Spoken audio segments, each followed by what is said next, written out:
வணக்கம் சார். வணக்கம் ஸ்டீவன், நல்லா இருக்கீங்களா? நல்லா இருக்கேன் சார். நீங்கள் நல்லா இருக்கீங்களா சார்? நல்லா இருக்கேன், சொல்லுங்கள். 1977 10th ஜூனில் வந்து அதிமுக அலைன்ஸோடு சேர்த்து 144 இடங்களில் வெற்றி பெறாங்க. 1980 வரையும் எம்ஜிஆருடைய ஆட்சி வந்து நடந்துட்டுருக்கு. திடீர்னு அவருடைய ஆட்சி கலைக்கப்படுது குடியரசுத் தலைவரால். லெஸ் தென் 3 இயர்ஸில் இந்த ஆட்சி எப்படி கவிழ்க்கப்பட்டது அப்படின்ற விஷயம் வந்து இன்றைக்கி இருக்கக்கூடிய இளைஞருக்கு நிறைய பேருக்கு தெரியாமல் இருக்கலாம். ஏன் வந்து எம்ஜிஆருடைய ஆட்சி 1980 கலைக்கப்பட்டது சார்? கலைஞர் அவர்கள் தந்த பெரிய அழுத்தத்தினால இந்திரா காந்தி அவர்கள் கலைஞருக்கு உதவி பண்ணணும் அப்படின்ற எண்ணத்தில் கலைக்க ஒத்துக்கிட்டாங்க. ஒரு மொத்தம் 8 மாநில அரசுகள் கலைக்கப்பட்டன. அதில் மீதி 7 அரசுகள் வந்து ஜனதா அரசுகள் நினைக்கிறேன். ஜனதா கட்சி 1977 எதிர்கட்சிகளெல்லாம் ஒன்று சேர்ந்து ஜனதா கட்சின்ற ஒரு கட்சியை உருவாக்குனாங்க. பழைய காங்கிரஸ், நம்ம தமிழகத்தில் பழைய காங்கிரஸ், சோஷலிஸ்ட்டுகள், அப்புறம் இன்றைக்கி நம்ம பாரதிய ஜனதான்னு சொல்கிற ஜனசங், இவர்களெல்லாம் இணைந்து இந்திரா காந்தியை வீழ்த்துவதற்காக இப்போ அவசர நிலை வந்திருந்துச்சு. அந்த அவசர நிலையில் நிறைய பேரை அந்த அம்மையார் சிறை வைத்திருந்தார்கள். 1,10,000 பேர் சிறை வைத்திருந்தார்கள். அதில் பல தலைவர்கள் சிறையில் இருந்தார்கள். ஜெயபிரகாஷ் நாராயண் அவரை வந்து ஒரு மானசீக துரோணர் மாதிரி எடுத்துக்கிட்டு எதிர்கட்சிகள் எல்லாம் சேர்ந்து ஜனதா கட்சி என்ற ஒரு அமைப்பை உருவாக்கின. அந்த கட்சியில் தோழமை பாராட்டி திராவிட முன்னேற்ற கழகம் அவர்களோடு சேர்ந்து 1977 தேர்தலை, நாடாளுமன்ற தேர்தலை சந்தித்தது. அந்த தேர்தலில் ஜனதா கட்சி ஆட்சிக்கு வந்துருச்சு. இந்திரா காந்தி அம்மையார் தோற்று போனார்கள். இந்த அதிசயமும் இந்த மாபெரும் ஜனநாயக நாடான இந்தியாவில் நடந்தது. எனக்கு இன்னும் நல்லா நினைவு இருக்குது. நான் அப்போ வந்து ஒரு ஹைஸ்கூல் பையனோ என்னமோ 77, ஆமாம், நான் 9th 10th ஏதோ படிக்கிறேன், 11th படிக்கிறேன். காலையில் 3 மணிக்கு ஆல் இண்டியா ரேடியோவில் அந்த அம்மையார் தோற்றுவிட்டதை மெதுவாக சன்னமாக சொல்கிறார்கள். அதை நம்பவே முடியாத ஒரு செய்தி அது. ஏன்னால் அவர்கள் ஒரு பெரிய சர்வாதிகாரியாக, ஒரு இரும்பு மனுஷியாக அவர்கள் இந்த நாட்டை ஆண்டவர்கள். 77 ஆனால் தமிழகத்தை பொறுத்தவரையில் ஜனதா கட்சிக்கு பெரிய வெற்றி கிட்டவில்லை. அந்த 77 தேர்தலில் எம்ஜிஆருடைய அஇஅதிமுகவும் இந்திரா காந்தி அம்மையாருடைய இடது காங்கிரஸ், இந்திரா காங்கிரஸும் இணைந்து இங்கு பெரிய வெற்றியை ஈட்டின. ஒரே ஒரு இடத்துல மட்டும்தான் அந்த தேர்தலில் திமுக வென்றது. மீதி 3 இடங்களில் ஜனதா கட்சியைச் சேர்ந்தவர்கள் வென்றார்கள். இது 77. அதற்கு பிறகு சட்டமன்ற தேர்தல் வருது. அப்போ ஜனதா கட்சி திமுகவோடு தோழமை கொள்வதை விரும்பவில்லை. இந்த திமுகவோட தோழமை கொண்டதுனால தான் தாங்களும் அதிகமாக வெற்றி பெறவில்லை. திமுக தன்னையும் இழுத்து கீழே, தானும் கீழே போய்விட்டது அப்படின்னு அவங்க ஒரு முடிவுக்கு வந்தாங்க. ஏன்னா நிறைய ஊழல் குற்றச்சாட்டுகள், எம்ஜிஆர் செய்த பிரச்சாரம், அவசர நிலை காலத்தில் அவர்கள் மீது வந்த சர்க்காரியா விசாரணை ஆணையம், இப்படியெல்லாம் வந்து அவர்கள் ஒரு 2 ஆண்டுகளாக மிகப்பெரிய நெருக்கடியில் திராவிட முன்னேற்ற கழகம் இருந்தது. அதனால் அதனுடைய தேர்தல் காலத்தில் அதனுடைய பெர்ஃபார்மன்ஸ் அவ்வளவு பிரமாதமாக இல்லை.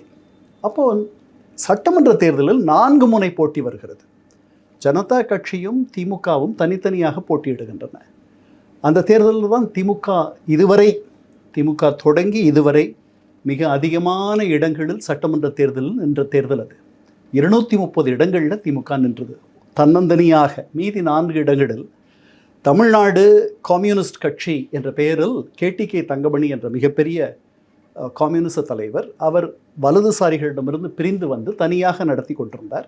அந்த கட்சியினர் 4 பேர் நின்றார்கள். இது உதயசூரியன் சின்னத்தில் தான் நினைக்கிறேன். அதில் 48 இடங்கள் திமுக வந்துச்சு. நான் 77 இந்த சொன்னால் தான் உங்களுக்கு 80 புரியுன்றதுக்காக இந்த பின்னணியை சொல்கிறேன். அதிமுக அந்த தேர்தலில் தனியாக நின்றது. வலதுசாரிகளும் இந்திரா காங்கிரஸும் கூட்டணியாக ஒரு அணி, ஜனதா ஒரு அணி, திமுக ஒரு அணி, எம்ஜிஆரும் உதிரி கட்சிகளும், சிறிய சிறிய கட்சிகள், ஃபார்வர்ட் பிளாக், இந்தியன் யூனியன் முஸ்லீம் லீக், அவர்கள் இவங்கெல்லாம் எம்ஜிஆரோட இருக்காங்க. அவர் ஆட்சிக்கு வருகிறார்.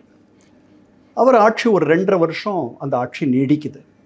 அந்த ஆட்சி கொஞ்சம் அவர் ரொம்ப நிதானமாக செயல்படுகிறார், அஞ்சுகிறார். எந்த தவறும் நடந்துடக்கூடாதுன்றது மட்டுமே அவருடைய கருத்தாக இருக்குது. அதனால் அஞ்சி அஞ்சி அது நத்தை வேகத்தில் அந்த ஆட்சி நடக்கிறது என்று விமர்சகர்கள் சொல்கிற அளவுக்கு அந்த ஆட்சி இருக்குது.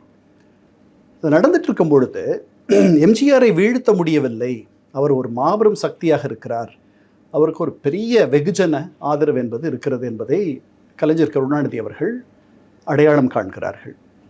இதற்கிடையில் இந்திரா காந்தி அம்மையார் தோற்று போய் ஒரு அரசியல் மூலையில் அவர் தள்ளப்பட்டிருக்கிறார். ஒரு காலத்தில் இவர்கள் இருவரும் ஒன்றாக இணைந்து 1971 மிகப்பெரிய வெற்றியை ஈட்டியிருந்தார்கள்.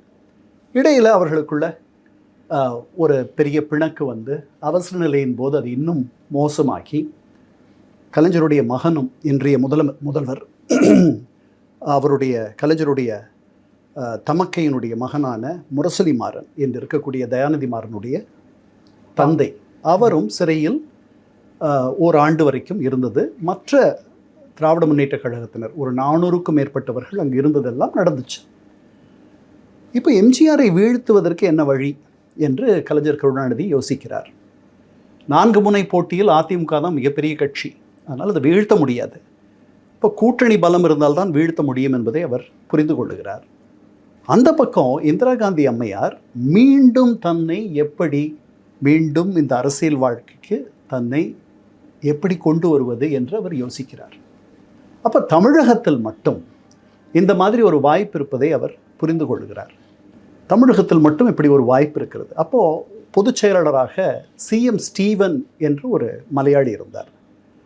அவர் முரசொலி மாறனோடு பேசி நாம் அரசியல் ரீதியாக ஒன்றுபட வேண்டிய நேரம் வந்திருக்கிறது, நம்முடைய பொது எதிரிகளை நாம் வீழ்த்த வேண்டும், அரசியல் எதிரிகளை அப்படின்னு சொல்லிட்டு இந்த பேச்சுவார்த்தைகள் தொடங்குது.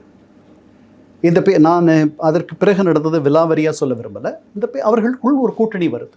அதாவது எது நடக்கவே நடக்காதுன்னு நினைச்சோமோ அது நடக்குது. எந்த இந்திரா காந்தியை ஹிட்லர் என்று படம் போட்டாரோ முரசொலியில் கலைஞர் கருணாநிதி, அதே இந்திரா காந்தியோடு 1976 நினைக்கிறேன் அவசர நிலை ஜூன் 25, 27 அன்னைக்கு முரசொலி நீங்கள் பார்த்தீங்கன்னா முதல் பக்கத்திலேயே ஹிட்லர் ஒரு 4-5 படங்கள் இருக்கும். ஹிட்லர் இந்திரா காந்தியாக மாறுவதை நீங்கள் பார்க்கலாம். அதான் சார், இப்போ இன்னைக்கு இருக்கக்கூடிய இளைஞர்களுக்கு அவசர நிலை பிரகடனப்படுத்தப்பட்ட போது கடுமையாக வந்து கலைஞர் அவர்கள் இந்திரா காந்தியை எதிர்த்தார் அப்படின்றது தான் வரலாறு. இன்றைக்கி அதுதான் வந்து நிறைய பேர் பேசும்போது கோட் பண்ணுறாங்க. எப்படி வந்து இந்திரா காந்தியோட கலைஞர் கூட்டணி வச்சார் 1980, குறிப்பாக அப்போது நடந்த நாடாளுமன்ற தேர்தலில் 39 இடங்களில் போட்டிட்டு 37 இடங்களில் இந்த கூட்டணி வந்து வெற்றி பெறுது. ஆனால் சட்டமன்ற தேர்தலில் இதே கூட்டணி படுதோல்வி அடையுது. அதுக்கு என்ன காரணம்? ஸோ இந்த கூட்டணி உறுதியாகுது. இந்த கூட்டணி அவர்கள் நாடாளுமன்ற தேர்தலை சந்திக்கிறார்கள். ஏன்னா ஜனதா அரசு விழுந்து விடுகிறது. அது ஒரு எங்களுக்கு தேவை ஒரு தமாஷா அல்ல, கலைஞர் சொன்ன வார்த்தை இங்கே. அப்போ சீரணி அரங்குன்னு ஒன்று இருந்துச்சு நம்முடைய கடற்கரையில். அதில் இந்திரா காந்தியை வைத்துக்கொண்டு அவர் சொன்னது, எங்களுக்கு தேவை டெல்லியில் தமாஷா அல்ல, எங்களுக்கு தேவை ஒரு நிலையான அரசு, அதற்கு இந்திரா காந்தி வரணும் அப்படின்னு சொல்லிட்டு அப்போ தான் அவர் சொன்னது அந்த வாசகம், நேருவின் மகளே வருக நிலையான ஆட்சி தருக. அந்த முறை அவர் உருவாக்கின வாசகம் அது. அப்போ இந்த பெரும் வெற்றியை ஈட்டுகிறது. 2 தொகுதிகளில் மட்டும்தான் அதிமுக வந்து ஜனதா கட்சியோடு சேர்ந்து அந்த தேர்தலை சந்திக்கிறது. ஏன்னா இவங்க 2 பேரும் கூட்டணிக்கு போயிட்டதுனால எதிர விஞ்சி இருக்கிறவர்களை வச்சு அவர்களோடு சேர்ந்து இந்த கூட்டணியை இந்த தேர்தலை சந்திக்குது அதிமுக. சிவகாசி, கோபிச்செட்டிப்பாளையம் இந்த 2 தொகுதி தவிர மீதி இடங்களிலெல்லாம் அவர்கள் தோற்று போகிறார்கள். எம்ஜிஆருக்கு ஒரு பெரிய அதிர்ச்சியாக இருக்கிறது. அப்போ அவர் அதற்கு பதில் சொல்கிறார் பின்னாடி, இந்த தேர்தல் என்னுடைய ஆட்சியை பற்றிய வாக்கெடுப்பு அல்ல, இந்த தேர்தல் மத்தியில் யார் ஆள வேண்டும், அது எவ்வளவு நிலையாக இருக்க வேண்டும் என்பதற்காக மக்கள் அளித்த தீர்ப்புன்றார். நாடாளுமன்ற தேர்தல் தோல்வி குறித்து எம்ஜிஆர் சொன்ன கருத்து அதுதான் உண்மையான கருத்தும் கூட. ஏன்னா அப்போ தான் நீங்கள் பின்னாடி வரப்போகிற மாற்றத்தை நீங்கள் புரிஞ்சுக்க முடியும். மக்கள் இந்த தேர்தலில் தமிழகத்தில் யார் ஆட்சி செய்ய வேண்டும் என்று கேட்கப்பட்ட தேர்தல் அல்லது.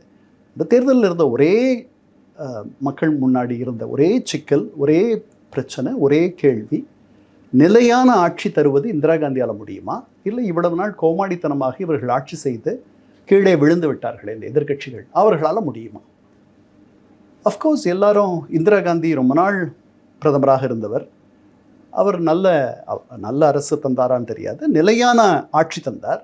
அவர் திருப்பி அவரே பரவாயில்ல, இவர்களை கொண்டு வந்துட்டு இவ்வளவு தினசரி ஒரு கோமாளித்தனம் நடந்துச்சு அப்படின்ட்டுலாம் அவங்க நினச்சி, ஏன்னா அங்கே அமைச்சராக இருந்த ராஜ்நாராயணன் என்ற மக்கள் நல்வாழ்வுத்துறை அமைச்சர் போய் எல்லார் முன்னாடியும் அவருடைய தலைவர் சரண் சிங்குக்கு சென்ட் அடிக்கிறது, பர்ஃப்யூம் அடிக்கிறது, இதெல்லாம் வந்து பத்திரிகைகள் வெளியிடுகின்றன இந்த செய்திகளை எல்லாம். அதே மாதிரி அப்போது பிரதமராக இருந்த மொரார்ஜி தேசாய் அவர் தன்னுடைய சிறுநீரையே தான் அருந்துவதாக போய் லண்டனில் சொல்லுவது, இதெல்லாம் வெளியில் வருகிறது. அதனால் எதை முன்னிலைப்படுத்த வேண்டும், எதை முன்னிலைப்படுத்தக்கூடாது என்று தெரியாத ஒரு கூட்டத்தினர் ஆட்சிக்கு வந்திருக்கிறார்கள். அவர்களால் இந்தியாவினுடைய தரமும் பெருமையும் மாண்பும் புகழும் மங்கிவிட்டது அப்படின்ற வாதத்தை இந்திரா காந்தி அம்மையார் வைத்தார்கள். இப்போ கலைஞர் மீதான அபிமானத்துக்காக அந்த தேர்தலில் அவங்க வெற்றி பெறலாம், அந்த கூட்டணி வெற்றி கண்டிப்பாக இல்லை, கண்டிப்பாக இல்லை. இது நிலையான ஆட்சி மத்தியில் யார் தருவார்கள்? இந்திரா காந்தியோட யார் கூட்டணியில் இருக்காங்க? கலைஞர் கருணாநிதி இருக்கார். அதனால் அவர்கள் வென்றார்கள். எம்ஜிஆர் இன்னொரு கணக்கும் சொல்கிறார். அவர் சொல்கிறார், 1977 சட்டமன்ற தேர்தல்களில் நாங்கள் வாங்கிய வாக்குகளை விட நீங்கள் சட்டமன்ற தேர்தல்களை பார்த்தீர்களானால் நாங்கள் அதிக வாக்குகள் இந்த தேர்தலில் வாங்கியிருக்கிறோன்றார். நான் என்னுடைய புத்தகத்தில் அதெல்லாம் போட்டிருக்கேன். 162 இடங்களில் வெற்றி பெறாங்க கூட்டணி, அதிமுக கூட்டணி. பின்னாடி அதற்கப்புறம் ஒரு 5-6 மாத இடைவெளி இருக்குது. இந்த இடைவெளியில் அடிக்கடி கலைஞர் கருணாநிதி அம்மையாரை சந்திக்கிறார். அப்போ தான் முதன்முறையாக இந்திய வரலாற்றிலேயே எதிர்க்கட்சிக்கு ஒரு துணை சபாநாயகர் பொறுப்பை தருவது என்ற முடிவை இந்திரா காந்தி ஒரு நல்லெண்ண செய்கையாக எடுக்கிறார். இப்போ ஜி லக்ஷ்மணன் என்பவர் திமுகவினுடைய முதல் துணை சபாநாயகராக, நாடாளுமன்ற துணை சபாநாயகராக பொறுப்பேற்கிறார். பின்பு தம்பிதுரை அந்த இடத்திற்கு வந்தார் அதிமுக. அது வந்து ஒரு பிரசிடென்ட், ஒரு முன்னுதாரணமாக மாறிடுச்சு. இப்போ அவங்களுக்குள்ள ரொம்ப ஒரு நெருக்கம் இருக்குது. ரெண்டு பேரும் நிலையான தோழர் இவர் அப்படின்லாம் சொல்கிறாங்க. அதுக்கு முன்னாடி என்ன நடக்குது, தஞ்சாவூரில் ஒரு இடைத்தேர்தல் வருது. அந்த தஞ்சாவூர் இடைத்தேர்தலில் நாடாளுமன்ற தேர்தல், இந்த அம்மாவை நாடாளுமன்றத்திலிருந்து விலக்கி விடுகிறார்கள் ஜனதா கட்சியினர். இவர்கள் திருப்பி நாடாளுமன்றத்திற்கு போக எண்ணுகிறார்கள். தஞ்சாவூரில் ஒரு இடைத்தேர்தல் வருகிறது. அந்த இடைத்தேர்தலில் அதிமுக உதவியோடு அந்த அம்மையார் நிற்க முடிவு செய்கிறார்கள். அவரோடு இருக்கவங்கெல்லாம் சேர்ந்து முடிவெடுக்கிறாங்க. எம்ஜிஆர் ஆதரிப்பதாக கடைசி வரை சொல்லிவிட்டு அதற்கு முதல் நாள் பிரதமர் மொரார்ஜி தேசாய் அவரை அழைத்து பார்த்தவுடன், நீங்கள் எனக்கு நண்பரா இல்லையான்ட்டு மொரார்ஜி கேட்டதாக ஒரு செய்தி. எம்ஜிஆருக்கு மத்திய அரசோடு மோதும் எண்ணம் கொஞ்சமும் கிடையாது. ஏன்னா அவர் மத்திய அரசோடு மோதிய தன்னுடைய அரசியல் எதிரியான கலைஞர் கருணாநிதி எவ்வளவு அல்லல் பட்டார் என்பது அவருக்கு தெரியும். அதனால் மத்திய அரசோடு எந்த மோதல் போக்கையும் வச்சுக்கக்கூடாதுன்னு அவர் முடிவு பண்ணியிருந்தார். எதிரியா இல்லை நண்பரான்னு நீங்கள் முடிவு பண்ணிக்கிங்கன்னு சொன்ன உடனே தஞ்சாவூரில் அது வரைக்கும் அந்த அம்மாவை ஆதரிக்கிறேன்னு சொன்ன அவர், அங்கே வந்து பெரிய கலவரம் நடக்கும், திமுகவினர் பெரிய ரகளை செய்வதற்கு அவர்கள் ஆயத்தமாகி வருகிறார்கள். அந்த அம்மையார் நின்றால் கலைஞர் கருணாநிதி அந்த அம்மையாரை எதிர்த்து நிற்பதற்காக இருந்தது. மாவட்ட செயலாளர்கள் பலர் கலைஞர் தான் அந்த அம்மாவை எதிர்த்து அங்கே நிற்கணும்ட்டு. அப்போ எப்படி இருந்திருக்கும் பாருங்கள் போட்டி. கண்டிப்பாக அது ஒருவேளை நடந்திருக்குமானால் மிகப்பெரிய சட்ட ஒழுங்கு பிரச்சனை வந்திருக்கும். அது மாதிரி ஒரு தேர்தல் தமிழகத்தை யாரும் பார்த்துருக்க மாட்டாங்க. நல்லவேளை அப்படி எதுவும் நடக்கலை. இவர் வந்து தன்னுடைய ஆதரவு இல்லைன்னு சொல்லிட்டு மொரார்ஜி சொல்லிடுறார், நீங்கள் யாரை வேணாலும் ஆதரிக்கலாம், அந்த அம்மாவை மட்டும் ஆதரிக்கக்கூடாது. அதனால் காங்கிரஸ்க்கு என்னுடைய ஆதரவு உண்டு, அந்த அம்மையார் அங்கு நின்றால் அவர்களுடைய பாதுகாப்புக்கு நான் உத்தரவாதம் தர முடியாது, பாதுகாப்பு ஒரு சிக்கலாயிடும். இவர் தான் முதல்வர், இவர்கிட்ட தான் சட்டம் ஒழுங்கு இருக்குது. ஆனால் எம்ஜிஆர் சொல்கிறார், தான் பின்னாடி தன்னுடைய ஆதரவை அவர் திரும்ப பெறுவதற்கு அவர் சொல்லும் காரணம், திராவிட முன்னேற்ற கழக ரவுடிகள் அங்கு பெரிய கலவரம் செய்வதற்கு காத்திருக்கிறார்கள். அதனால் இந்த வார்த்தையை, ரவுடி என்ற வார்த்தையெல்லாம் அவர் பயன்படுத்துகிறார் அவர்களை பற்றி. அந்த குண்டர்கள் இருக்கிறார்கள், அவர்கள் இருக்கிறார்கள், இவர்கள் இருக்கிறார்கள். அதனால் அந்த அம்மையாருடைய நலன் கருதி நான் அவர்கள் அங்கு நிற்க வேண்டாம் என்று நினைக்கிறேன் அப்படின்னு சொல்லிட்டு எம்ஜிஆர் சொல்கிறாரு. ஓகே, அது அந்த அம்மாவுக்கு எம்ஜிஆர் மேலே ஒரு பெரிய, அவர்களுக்குள்ளே இருந்த உறவு வந்து ஒரு பெரிய பின்னடைவை சந்திக்கிறது. அதை வந்து பயன்படுத்தி தான் இவர்கள் இணைகிறார்கள். ஓகே, சரிதானா? அப்போது இந்த சீரணி அரங்கத்தில் நடக்கிற கூட்டத்தில் நேருவின் மகளை வருக, நிலையான ஆட்சி தருகன்னு இவர் சொல்லும் பொழுது அந்த அம்மையார் சொல்லுகிறார்கள், எங்களுக்குள் எவ்வளவோ பிணக்கு இருந்திருக்கலாம், ஆனால் என்றும் அவர் சொன்ன சொல்லில் நிலையாக நின்றவர் கலைஞர் கருணாநிதி. திமுகவினர் ஆதரிப்போம் என்றால் ஆதரிப்பார்கள், எதிர்ப்போம் என்றால் எதிர்ப்பார்கள் அப்படின்ட்டு ஒரு பெரிய சர்டிஃபிகேட்டை தராங்க. அதாவது அவர்கள் நிலையான உறவு கொண்டவர்கள். இது எம்ஜிஆர் மாதிரி நட்டாற்றில் விடுறவங்க கிடையாது அப்படின்ற ஒரு தொனியில் சொல்கிறாங்க. ஸோ அதனால் இந்த தேர்தலில் அவர்கள் வென்ற பிறகு அவங்களுக்குள்ள ஒரு நல்ல உறவு மலருது. இப்போ கலைஞர் கருணாநிதி போய் நிறைய அழுத்தம் தரார். நீங்கள் ஜனதா ஆட்சிகள், சட்டமன்ற ஜனதா கட்சி, அதாவது அந்த 1977 பல இடங்களில் ஜனதா கட்சியினர் சட்டமன்றங்களில் ஆட்சிக்கு வருகிறார்கள். இப்போ ஜனதா கட்சி மத்தியில் விழுந்துருச்சு. திருப்பி இந்திரா காந்தி அம்மையார் ஆட்சிக்கு வந்துட்டார். அப்போது 77 வந்த அந்த சட்டமன்ற ஆட்சிகளை தான் கவிழ்த்தணும்னு அவர் நினைக்கிறார். இதை முன்னாடியே ஜனதா பண்ணுச்சு. 77 பல 9 இடங்களில் காங்கிரஸ் அரசாங்கம் இருந்துச்சு, அதை கவிழ்த்தாங்க அவங்க. இந்த அம்மையார் அதையே திருப்பி செய்தார். 1972 கட்சி ஆரம்பிக்கிறாரு. 5 ஆண்டுகள் போராட்டத்துக்கு பிறகு 1977 ஆட்சிக்கு வர்றாரு. அதற்கு பிறகு ஒரு 3 வருஷத்துலேயே அந்த ஆட்சி கலைக்கப்படும் பொழுது அவர் நிலைகுலைந்து போகலையா? இல்லை, நிலைகுலைந்து போகலை. ஏன்னா அப்போ அவரோட இருந்தவர்கள் அன்னைக்கு ஆட்சி கலைப்பை பற்றி அவருக்கு தெரிஞ்சு போச்சு. முன்னாடியே எல்லாருக்குமே தெரிஞ்சு போச்சு. ஒரு மாதத்தில் இந்த ஆட்சி கலைஞ்சிரும்ன்ற மாதிரி நிறைய பேர் தினசரி இன்னைக்கு கலைஞ்சிருமோ அப்படின்ற மாதிரிலாம் யூகமெல்லாம் இருந்துச்சு. முன்னாள் அமைச்சர் திருநாவுக்கரசர் அவரை கலைஞர் அணுகிறார். அவர் அங்கே அமைச்சராக இருக்கார், எம்ஜிஆருடைய அமைச்சரவையில். நீங்கள் இங்கே வந்துருங்க, ஆட்சி விழப்போகுது. ஆட்சி விடுறதுக்கு ஒரு 2-3 நாள் முன்னாடி சொல்கிறார், விழப்போகுது, இங்கே வந்துருங்க. இங்கே திமுக சார்பாக நீங்கள் புதுக்கோட்டையில் நிற்கலாம், அறந்தாங்கியில் நிற்கலாம், நான் அமைச்சரவையிலையும் நீங்கள் இருக்கலாம் அப்படின்றார். இல்லை, நான் அதற்கு வேண்டாம் அப்படின்னு சொல்லிட்டு அவர் விலகிடுறார். இது அவரே என்கிட்ட சொன்னது. அதனால் இது ஒரு மாதமாக இந்த அழுத்தம். இப்போ மீதி 7 கலைக்கப்படுபவை ஜனதா கட்சி அரசுகள். இது ஜனதா கட்சி அரசு இல்லை, இது சொந்தமாக சுயமாக தனியாக நின்று ஆட்சிக்கு வந்த ஒரு அரசு. இந்த அரசை அந்த அம்மையார் கலைக்கிறாங்க இவருடைய அழுத்தத்தினாலே. இவங்க என்ன சொல்கிறாரு, நாம் 2 பேரும் கூட்டணியில் இருக்கோம், இந்த கூட்டணி பெரும் வெற்றியை அடைந்திருக்கு. இப்போ நம்ம திருப்பி சட்டமன்ற தேர்தலுக்கு இதே கூட்டணி நின்றோம் என்றால் பெரிய வெற்றி அடையலாம், எம்ஜிஆர் விழுந்துருவார்.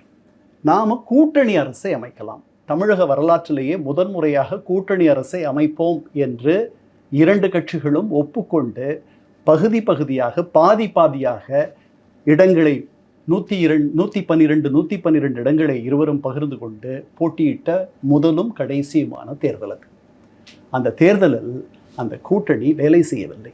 ஏன் வேலை செய்யலைன்னா, காங்கிரஸார் தாங்கள் அதிகமான இடங்களை பெற வேண்டும், திமுகவினர் குறைவான இடங்களை பெற வேண்டும், அப்போதுதான் முதலமைச்சர் பதவி என்பது தங்களுக்கு வரும் என்று நினைத்தார்கள். சார், நான் கொஞ்சம் இந்த ரைவல்ரியை பற்றியும் தெரிஞ்சுக்க விரும்புகிறேன். இப்போ திமுக பொறுத்தவரையில் அதனுடைய ஸ்ட்ரென்த்தே கட்டமைப்பு தான். 1949 ஆரம்பித்து நீங்கள் 72 தான் இவர் கட்சி ஆரம்பிக்கிறாரு. கிட்டத்தட்ட ஒரு 20 ஆண்டு கால அனுபவம் அப்படின்றது திமுகவுக்கு இருக்குது. இவர் ஒரு 5 ஆண்டு கால தான் ஆயிருக்கு. அவர் ஆட்சிக்கு ஒரு 1972 ஆரம்பித்து 1977 அப்படின்றப்போ ஒரு 5 ஆண்டு கால கட்டமைப்பு உள்ள ஒரு கட்சி தான்.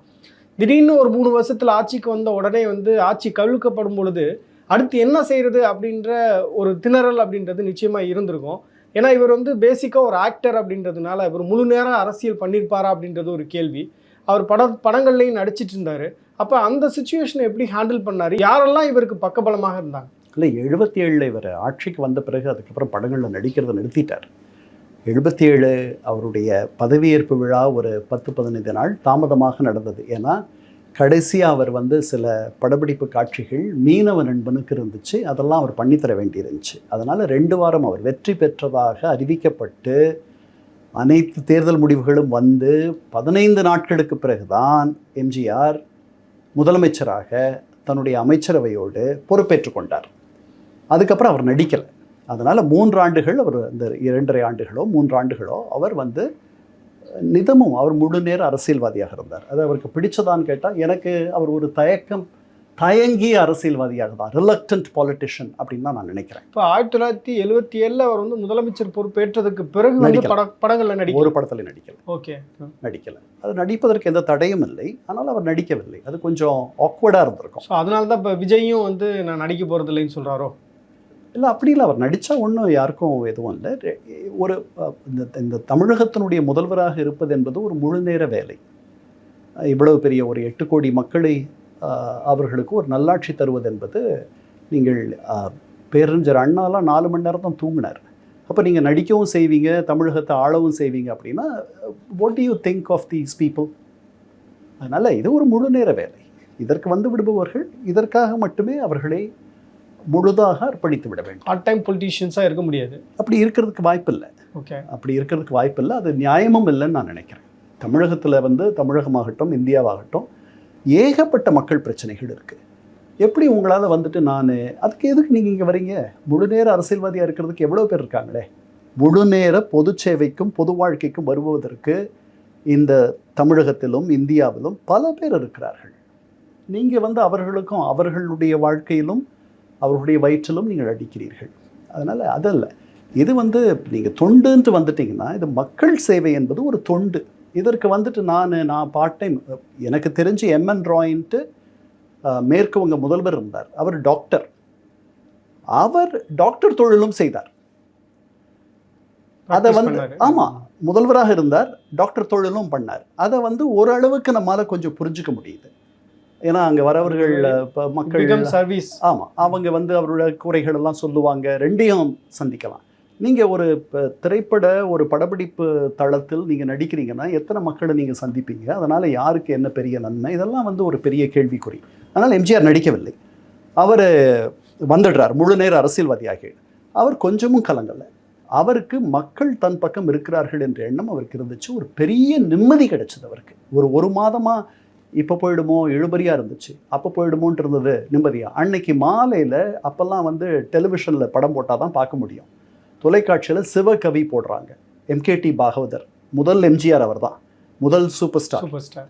அவருடைய படம். அதை உட்காந்து ரொம்ப சந்தோஷமாக எம்ஜிஆர் பார்த்துட்டு இருக்கிற செய்தியை பக்கத்தில் இருந்தவர்கள் சொல்கிறாங்க. ரொம்ப நிம்மதியாக இருந்தார். அவர்கிட்ட பணம் இல்லை, எதுவும் இல்லை. ஆனால் அந்த தேர்தல் பிரச்சாரத்தில் அவர் தன்னந்தனியாக இருந்தார். அதில் அவரோட வந்து ஒரே ஒரு கம்யூனிஸ்ட் கட்சி மட்டும் இருந்துச்சு. 2 இன்னைக்கு உங்களுக்கும் எனக்கு நல்லா தெரிஞ்ச குமரியானந்தன் ஒரு கட்சி வச்சுருந்தார், பழநெடுமாறன் ஒரு கட்சி வச்சுருந்தார். அவங்க 2 பேர் தான் அவருடைய பிரதான தோழமை கட்சிகள். அவர்களுக்கு எவ்வளவு செல்வாக்கு இருக்குன்றதை நீங்கள் முடிவு பண்ணிக்கலாம். இவங்களோட போய் அவர் தேர்தலை சந்திக்கிறார். ஒவ்வொரு இடத்துலையும் நான் என்ன தவறு செய்தேன், என்னை எதுக்கு இப்படி வந்து இவங்க தண்டிக்கணும், நீங்கள் தான் இதற்கு சரியான பதில் தரணும்னு சொல்லி அவர் பேசினதுக்கு மிகப்பெரிய வரவேற்பு இருந்துச்சு. பெரிய கூட்டம் எல்லா இடங்கள்லையும். இப்போ நிறைய பேர் சொல்கிறாங்களே சார், இப்போ எம்ஜிஆர் பற்றி பேசும்பொழுது அவர் வந்து நிறைய இடங்கள்ல வந்து விக்டிம் கார்டு ப்ளே பண்ணார், அதனால தான் அவருக்கு அந்த செல்வாக்கு கூடுனது அப்படின்றாங்க. எனக்கு அப்படி தோணலை. என்ன விக்டிம்? அந்த ஒரு நேரத்தில் மட்டும்தான் நான் என்ன தவறு செய்தேன், என்னை ஏன் தண்டித்தீர்கள் அப்படின்னு கேட்டார். இது மாதிரி எங்கேயும் அப்படிலாம் அவர் 84 தேர்தலில் அவர் அங்கே அமெரிக்காவில் படுத்துட்டு இருந்தார்.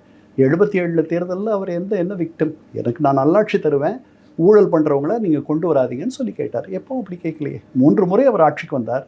அதில் வந்து ஒரு முறை எந்த விதமான விக்டிமைசேஷன் பற்றியும் பேசுகிறதுக்கு இடம் இல்லை. 2ஆவது தடவை இடம் இருந்துச்சு.